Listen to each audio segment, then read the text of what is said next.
Okay. To meet you. Yeah, no, I think we're good. Yeah,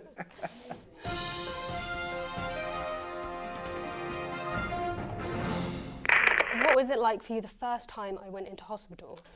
Well, I remember, now I have to think about this, I know that, I think you were, obviously you'd gone in, and I guess it was probably Mum who would have been at home waiting for me to come back. Yeah. And I think she probably sat down and sort of said, this is what's happening, and I don't think I really got upset. I was obviously really worried, but I think I was quite rational, because I could probably see how much it was upsetting Mum. Oh, right. So I was sort of like, okay, I'll be rational and put it all together. Mm. But then I remember being really pissed off that we had to pay for parking at the hospital. And yeah, it was an outrage. My first question is, what period in your life has been the most difficult to get through with CF? So secondary school was definitely the toughest. Mm-hmm. I think one of the toughest moments, because, like I said, it was very intimidating with a lot of people, and I just didn't talk about it, and none of my friends, I think maybe one friend from primary school knew, or maybe two, I can't remember, but other than that, I always kept it under wraps. So things like doing my pills at lunchtime was really difficult to do. Incredible, yeah. And PE, when I'd get out of breath really easily, or just like coughing in class or exams. Yeah, or like when you used to go into hospital for like a couple of weeks. And people didn't know, and they're like, where were you? Yeah. Yeah. Did they just think you took lots of holidays? Yeah.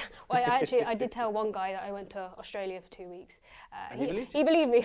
Yeah. Wow. So yeah, I think that was one of the toughest times, and with bullying as well, especially in secondary school. I think that had a real impact on me. And there was one teacher who was really not very nice.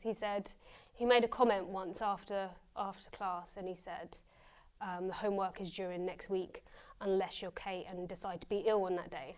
And everyone laughed, and it was really humiliating to me. And what's more, he knew about CF. He knew that I had CF. So yeah, secondary school was definitely the toughest time. Hardest. Yes. Okay, well actually, if you don't mind, okay, yeah. This does follow on to my second question. Was then, what was it that made you want to start the blog and share your CF experience online? Was there like a deciding point where you were like, right, enough's enough of keeping it under wraps, or what? I remember there was a post on Facebook that I wanted to share, but that had to do with CF. But I wanted to share it, but I didn't want to share it because no one on my Facebook knew that I had CF. Yeah. So it kind of got to a battle in my mind, like why am I not telling people that I have it? Like, what's stopping me? And I think it always came back to the fact of fear of judgment and fear of people treating me differently. Mm-hmm. And then I started to think, okay, well, is that a fact or is that an opinion? Mm-hmm. Is that what I'm just thinking people are going to think about me, or is it actually, people are definitely going to think it? I don't know for sure. Mm-hmm. So when it got to that point, I was like, well, Kate, CF is here, mm-hmm. and it's not going for the foreseeable future at the moment. So I thought, what better way to start a blog than do something that I love doing, which is writing, and take that negative CF in my life, mm-hmm. and turn that around into something positive. And I wanted to tell people in my own way as well. Rather than sharing like rather a than people, facts page or people like Googling it, because a lot of people Google it and then they go, oh, that sounds horrible. So I wanted to put it in my own words of how it is. Mm-hmm. How did you feel the first time you came to my annual review and I had a blood test? Okay, backstory first. So Dad would always go to Kate's annual reviews. One year he couldn't for work reasons, so being big brother, I was like, you know what, I'll come with you and hold your hand whilst you're doing the blood test, like Dad did. I'll be there. And it was at that point when we were in the blood test that I realised I had a massive phobia of needles and the terminology they use whilst trying to find the veins and with the veins not playing game, you've got to go to the other arm and tap it on. And I just sat there, and in fact there was a point I couldn't look, and then there was a point where I blacked out, and then there was a point where I had more nurses around me than Kate did. Everyone just left me, and I was like, oh, okay, what's happening? Other than the nurse doing the blood test.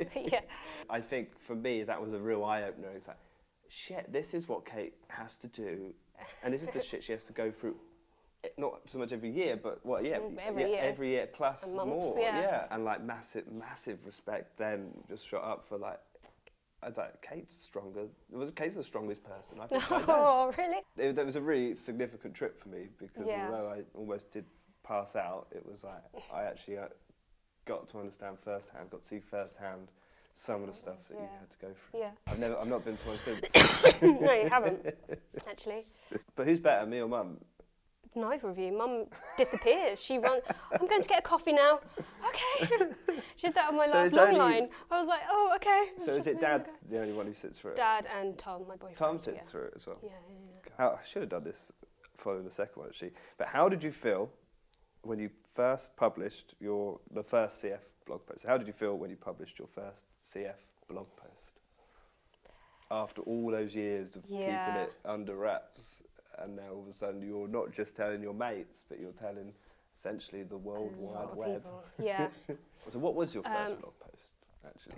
Well, the thing was, I published the blog a month before, but I didn't share it on any social media. Right, okay, I see.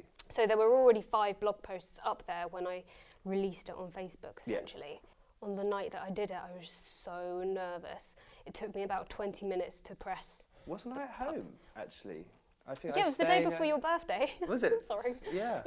That was it. We had a cheese night. I felt very nervous about best birthday about doing that, but once after, I kind of left Facebook for an hour because I didn't want to look if anyone had commented but when I did, it was all positive things, and I got messages from old school friends and people who I haven't talked to for years just messaging me. So it was a really sort of proud moment, I think. Did it make in my life. Did it make you think, oh shit, why didn't I do this before?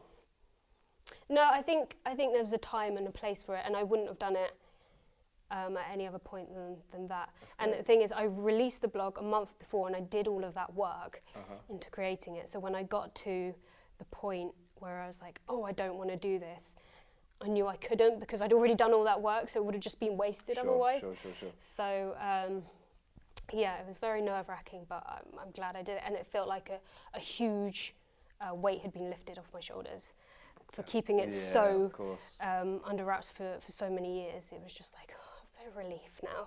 Everyone knows now I can just be myself, and I don't have to worry about coughing in front of people and them thinking, whatever. Exactly.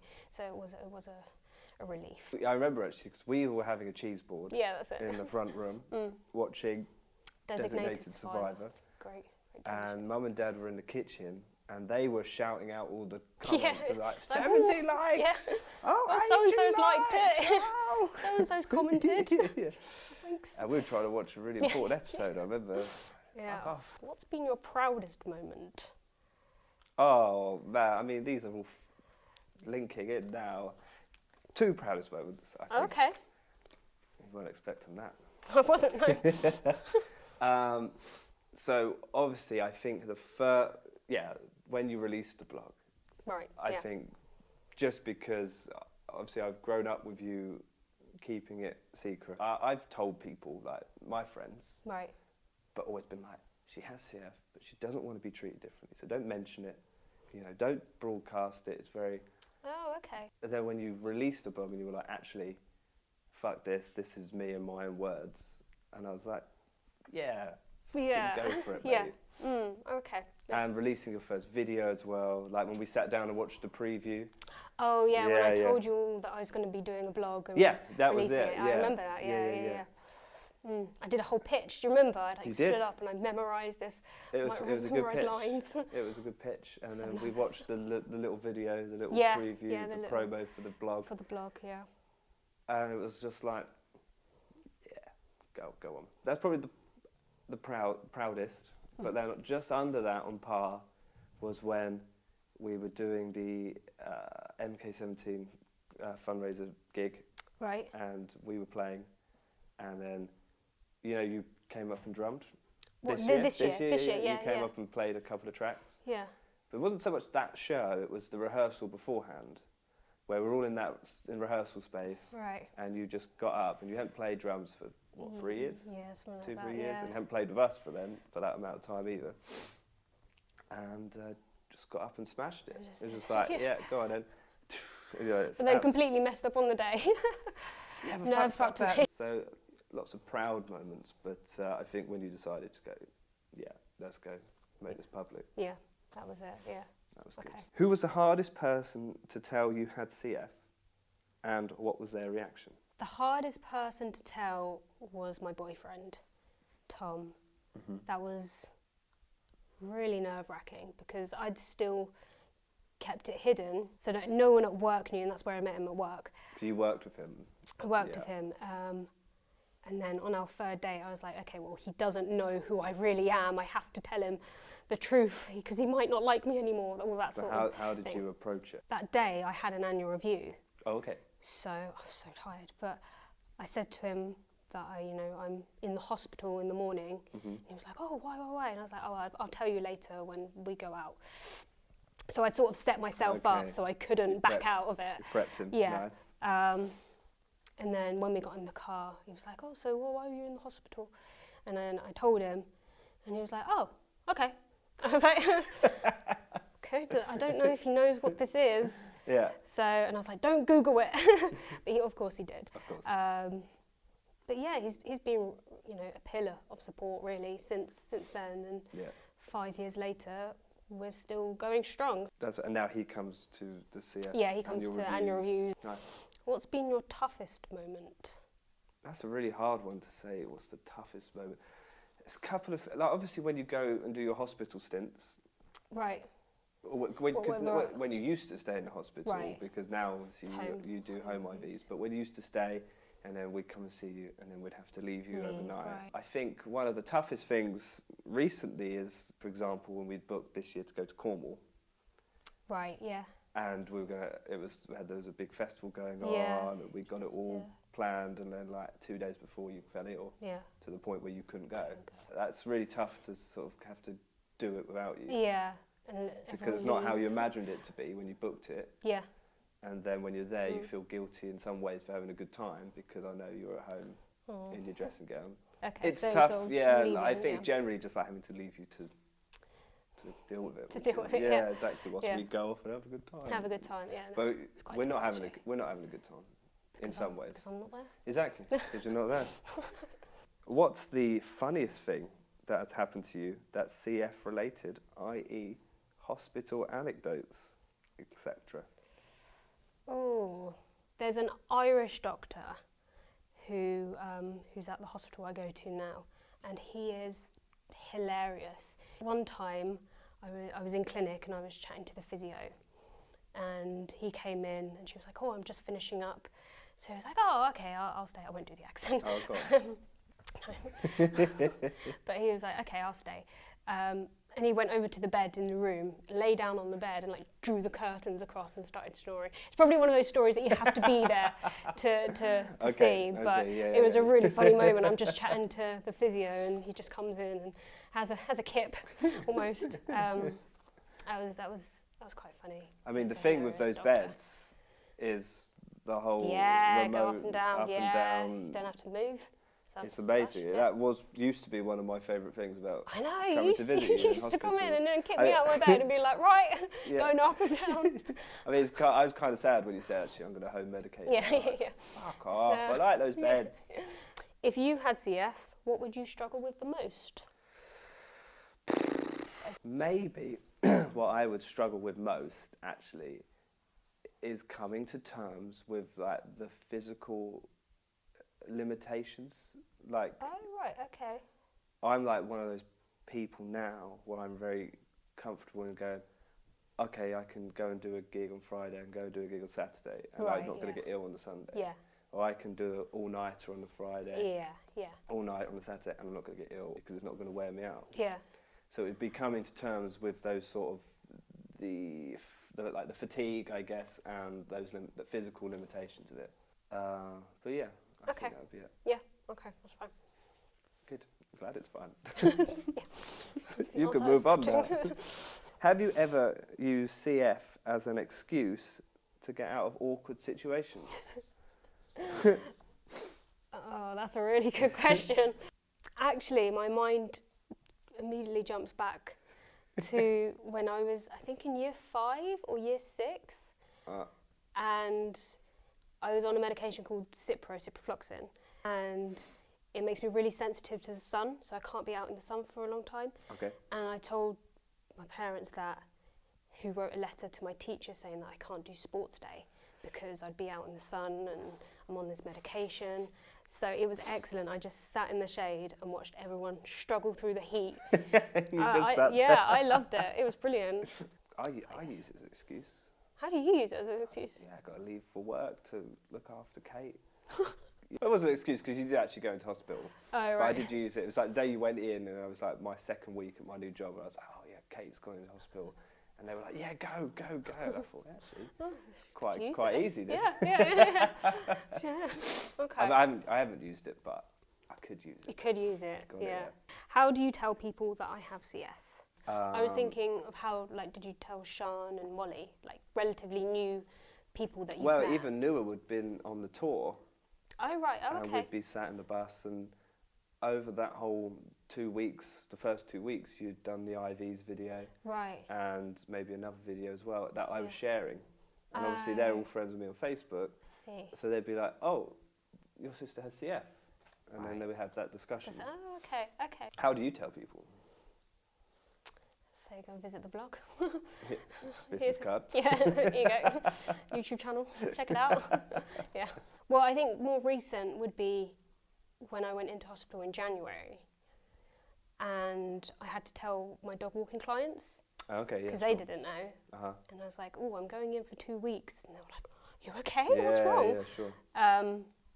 And then that would be an opener into I have CF and explain a little bit. They'd probably Google it or whatever. But, that's how I do it. If it comes up, if it's appropriate, like you say, then that's how I do it. Yeah. Who's the person/persons that has most helped you through some of the hardest times?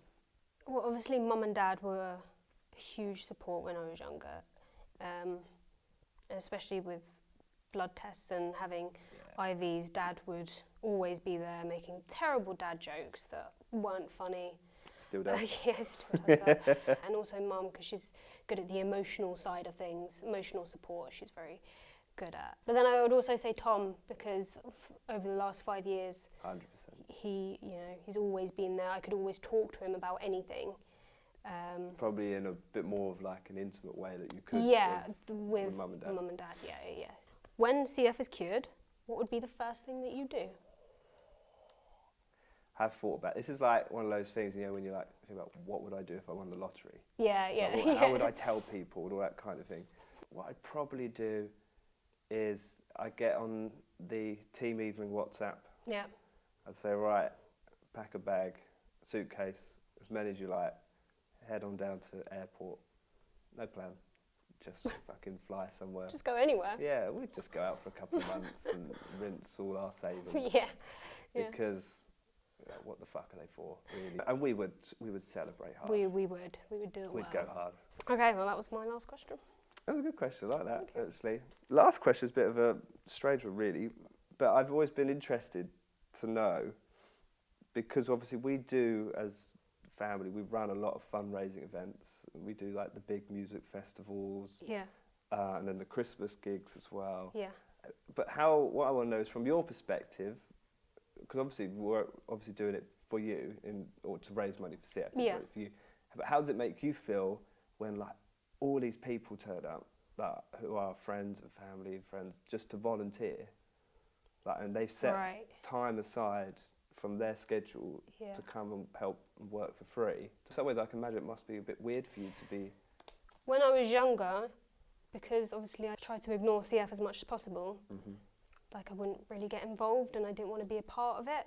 But I think now, over the last couple of years, I've been just overwhelmed, really, with the amount of people, especially on MK17, the music festival, when people come down early in the morning and we get the trucks for free and the stage, and you and Steve are setting up, equipment early in the morning.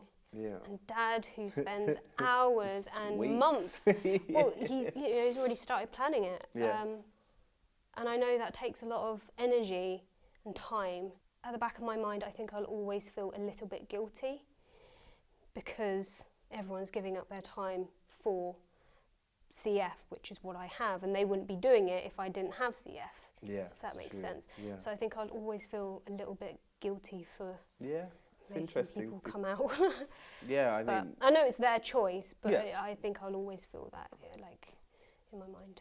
But I mean, it must be so stressful to plan and get all of those things together. yeah. That I think I'd just always feel a little bit Sure. guilty Sure. about that. Okay, that's interesting. That is my last question. Cool.